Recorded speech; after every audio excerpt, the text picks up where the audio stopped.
ketika Tentara Nasional Indonesia melancarkan serangan kedua tanggal 3 November 50. Ternyata di saat yang bersamaan, Komandan Republik Maluku Selatan juga merencanakan serangan yang besar. Menurut catatan sejarah yang dihimpun dari berbagai sumber, ternyata RMS ingin menyerang pos pertahanan TNI untuk mematahkan hasil kepungan yang sudah berhasil dilakukan TNI. Ketika serangan kedua berlangsung, terjadilah pertempuran sengit antara pasukan RMS yang berisikan pasukan beret hijau dan beret merah Angkatan Udara Kerajaan Belanda dengan pasukan TNI. Tapi dengan kelengkapan senjatanya, TNI berhasil menghancurkan dan bahkan membakar panser lawan dengan senjata berat. Meski sebenarnya TNI mampu meluluhlantakkan RMS hanya dalam satu serangan saja. Dua grup pasukan yang dipimpin oleh Letkol Ignatius Slamet Riyadi dan Mayor Suryo Subandrio, mereka didaratkan di Benteng Victoria. Benteng ini merupakan punggung kota Ambon. Tujuan mereka didaratkan di sana adalah untuk merebut kota Ambon. Dalam pertempuran yang terjadi hanya dalam beberapa jam saja di Waitatiri, pasukan RMS dapat dipukul mundur. Lalu pasukan RMS hanya bersisakan 2.000 pasukan dan memutuskan untuk mundur. Pagi harinya, pasukan Ahmad Wiranatakusuma baru mendarat di sana.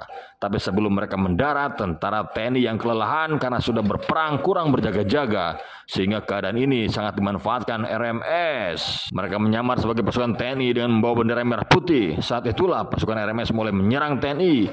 Kemudian situasi ini menjadi semakin kacau karena sulit membedakan mana kawan dan lawan. Pertempuran ini pun berlangsung cukup lama hingga malam hari. Pertempuran ini juga memakan banyak korban. Melihat kondisi seperti itu, Letkol Riyadi mengerahkan pasukannya pada pagi hari tanggal 4 November tahun 50.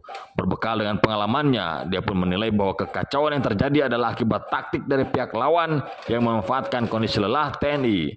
Sehingga Riyadi pun berinisiatif untuk memimpin langsung pasukannya dengan berada di barisan paling depan. Tapi karena pertempuran yang tidak dapat terelakkan, membuat Letkol Riyadi tertembak di depan benteng kuno Victoria.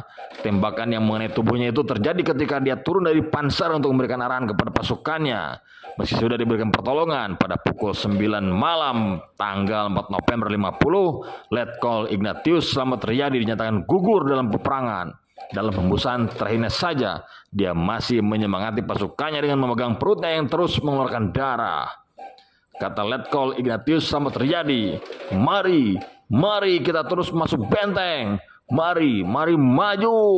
Saat gugur, Letkol Ignatius Slamet Riyadi masih sangat muda.